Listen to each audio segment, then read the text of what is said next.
already spoken. And I don't hear that going away anytime soon. I think that that same message and that same voice or cacophony of voices is going to carry us through November and beyond. Okay, so now that we've kind of talked about something we talk about on this podcast a lot after we delve into these issues is how to get involved, and kind of walking through the different avenues where you can put all this newfound energy as people who were perhaps not previously as civically engaged begin to understand the exigency, particularly with the Trump administration. But during this episode specifically, what we would like in particular to do is drill down on one of your policy platforms, which is about healthcare. And you've made this, of course, one of your core issues, specifically advocating for the expansion of the current Medicare program to allow for universal coverage. I know that you supported Bernie Sanders' plan, and that was in the media a fair amount within the district. Obamacare chose to address coverage issues through the expansion of Medicaid. Why, in your opinion, is Medicare the better vehicle for this?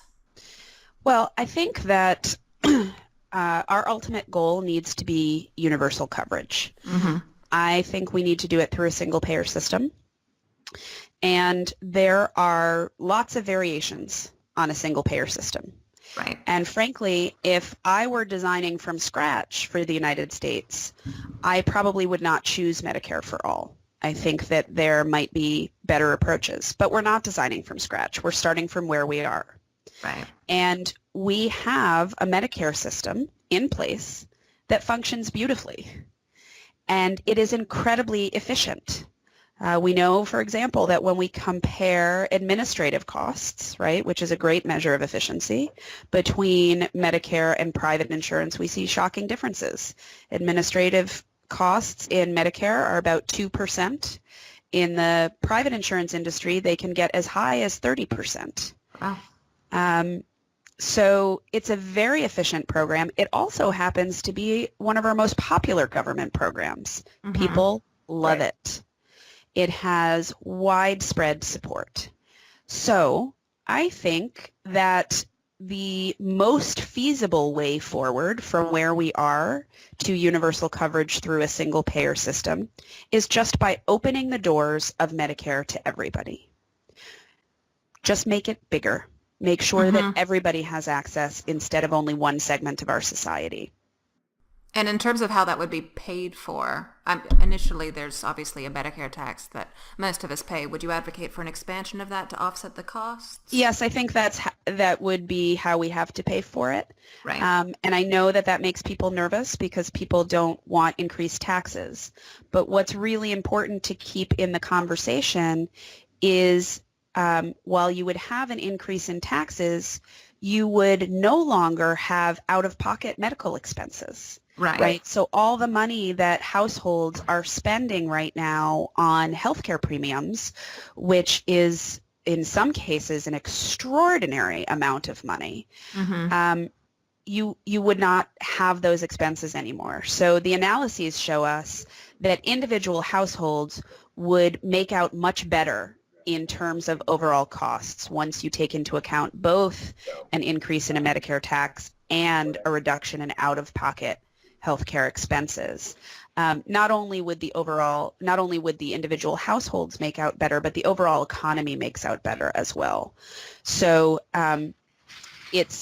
I think it's one of those things where it's going to take some persuading because there are going to be a lot of people who immediately when you say an increase in a tax, that sort of, they want to end the conversation. But I think we need to keep having that conversation because the people who are most concerned about the tax increase are actually going to be seeing much greater benefit to their wallets under a single payer plan. And so we just need to keep having that conversation. And look, I think we are much closer than we've ever been. We see widespread support across the country, majority support for universal health care. I think that the GOP sort of ensured that that was going to happen with all of their repeated attacks on the ACA this year. What they succeeded in doing was making the idea of healthcare as a right more popular than it's ever been. Right. And so I think that we are closer than we've ever been to really seeing universal coverage. And to personally attest to that, so my parents are American and I'm American, but I actually grew up in Australia, which has a universal system. So not only are there no out-of-pocket expenses, but because the government is the largest consumer, they are much more effective at negotiating with pharmaceutical companies on lower prices for services and drugs, etc., meaning that overall costs also radically go down. It really is just a better model. The issue, as you've absolutely hit on, is how you make that happen within a system that's grown so much in a different private direction. Right. Well, and I think that it's going to take work and it's going to take time, right? Even if Democrats took control of Congress next November, even if they got both houses, we could not go in there and implement a single-payer system overnight. No. This is going to be a process, right? And there are a lot of details to work out. We're talking about a major transition. If we use Medicare for All as the vehicle, it's a smaller transition than it would be if we were trying to institute a whole new system. But it's still a major transition. And we have to be very thoughtful about what that transition looks like and making sure that we craft the law so that we can address the concerns that people have about what that transition entails and making sure that it is successful. And I imagine that's probably a years-long process, right? So the other thing that is incredibly important to keep in this conversation is that as we are working towards that goal of single-payer healthcare, we have to protect and fix the ACA. So we have to make sure that it is not repeatedly attacked and undermined, and we have to tweak the things that are not working as well as we want them to. And, you know, one of the things that we can do to make a big change in healthcare long before getting to the single-payer system is something that you mentioned, which is about negotiating healthcare prices, right? I mean, negotiating drug prices. The fact that we don't do that as part of Medicare is sort of absurd, ridiculous. Yeah. The VA does it, and they see a 40% savings. Yeah. Why isn't that 40% savings available to every American, right? I mean, particularly you would think the GOP, when they talk about healthcare, their concerns or what they say their concerns are is usually about out-of-control costs. Yes. Well, costs are out of control, and here is one very easy step we could take to make a huge difference in healthcare costs. Pharmaceutical prices are a tremendous portion of the cost problem. And we could institute that change right away, right? We just have to, our lawmakers have to have the political will to do it because it means defying the pharmaceutical lobbies. Yes. Which is a whole other animal unto itself. Which I guess animal is a good one. Yeah. Right. Right. So, Dana, of all of your platform issues, the one about healthcare seems particularly personal. On your website, you mentioned your younger brother with a cognitive disability, as well as your own physical illness that took an 8-year recovery. So, kind of taking everything that you just said, how far are we from the kind of vision for the future of healthcare policy that you're looking for compared to where we are today? So, first of all, it is very personal. But it's not just personal to me. It's personal to everybody. I mean, I don't think there is anything more personal than this issue. Right. Yeah. And our nature. Yes. And it's about our the most basic things about our existence and our right to live a healthy life. That's sort of a fundamental piece of human security. And I think that's part of why we saw such tremendous energy and action around the attacks on healthcare this year. Right. We have seen many damaging policies come out of this administration. We have seen lots of outrageous behavior and statements, and people have rightly responded to it all. But nothing that happened this year engendered the intensity or the sustained response that the attacks on healthcare did. And that Completely shows agree. you how personal and how fundamental that issue is to everybody. Mm-hmm. And, you know, the United States is way behind the curve on this one, right? Oh, yeah. You've talked about Australia. Unfortunately. We have examples all over the world where they get this right. And it's way past time that we join that crowd. So, yeah, it's incredibly personal. And that's why it's the first issue that I talk about. And it touches on every other issue. It's about economic security. It's about education. It's about jobs. Healthcare drives everything for people. So we have to do it. We have to do it right, and we have to do it quickly. As I said before, I think the transition to a single payer system is going to be a years-long process. Mm-hmm. And I think we should take that time. I mean, I wish I could snap my fingers and make it happen overnight. I mean, you can't Sure. turn the cruise ship in 20 minutes. Well, you could try, but you're going to end I up mean, capsized and in Yeah. trouble, right? And Yeah. that's exactly the thing, is that we want to make sure that we do this right so that it works. For strategic reasons, we don't want to have people say, see, it doesn't work, let's go back to the old way. Mm-hmm. Right. But also because it is so personal, because we are talking about people's lives.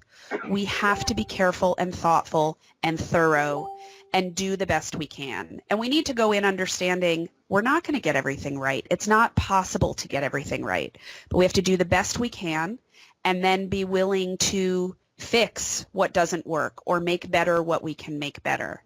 Mm-hmm. So I think in terms of having the system in place and the policies in place, I think we're talking about years. What I want to see happen immediately, and I think we're really close, is the commitment to make it happen. Mm-hmm. Mm-hmm. That is something that we don't have to wait for. And I think we are closer than we've ever been. I think public opinion is absolutely on our side. And what we have to continue to drive and magnify and keep really on the front burner all the time is the philosophical vision of what our society should be. And that is a society where every single person within our borders has access to quality, affordable care whenever they need it. So Dana, something I just want to touch on that you mentioned before, you said that it's going to take at the very least a year to get there. And that there will need to be adjustments made to Obamacare in the meantime, just to kind of get people through that transition period. What is the bridge policy-wise you would build? What are the alterations you would make specifically to Obamacare, particularly in light of the budget that was just passed, rescinding the mandate? Yeah. So we need to rescind the rescind. Right. Unrescind. Yes. So that was a backdoor way to repeal Obamacare, right? Yeah. To repeal the ACA. Obviously, it doesn't repeal everything, but that individual mandate is essential to making the ACA work. So we need to undo that mess. And by the way, we need to undo a lot of the mess of that tax bill. Yeah, well, that's an understatement. But since we're talking about healthcare, we'll just stick to the mandate. But then we also need to, shore up the markets in states where markets are having trouble. We need to make sure that can work. We need to focus again on the Medicaid expansion. States that did the Medicaid expansion have had great success. Right. States that chose not to is where they're having market problems. Mm-hmm. So I think we really surprise. need to look, right? We really need to look at that and work really hard to get everybody who's been resistant on board with that approach. And look, I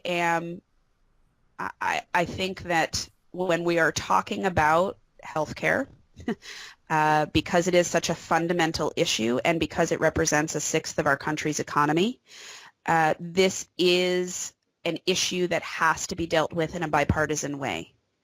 It is, not only is it impractical to deal with it in a partisan way, because it just means that every time a new party is in power, they're going to try and undo everything that the other party did, right? Which we can't play with people's lives that way. No.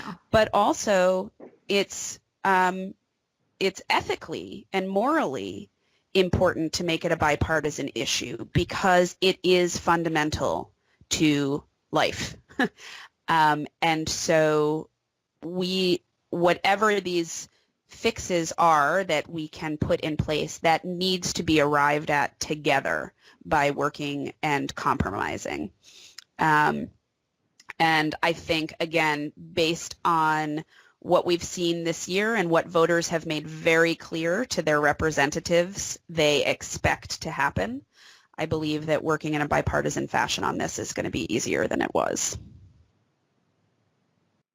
Right. So we talked about your policy platform with regard to healthcare, but going deeper into a critical health issue currently facing your district, the opioid crisis, which from our research indicates it really hit epidemic proportions in 2016 with the introduction of fentanyl, or not the introduction per se, but the mainstreaming of fentanyl, and specifically within central New York and specifically within the counties in the 24th district. What are your views on addressing this problem, particularly given one of your major policy platforms, an additional one, is criminal justice reform? So the opioid crisis is devastating. It is ravaging central New York and in particular the 24th district. We have to address this problem at all levels of government. We have to address this problem in the nonprofit sector. It is a crisis. There's no question about that. Right. My concern in thinking about how to deal with this problem is that we remember that drug addiction is a medical problem, right? Not a criminal problem. And we need to treat it as a medical problem. I recently attended a lecture by a Yale doctor and researcher who is working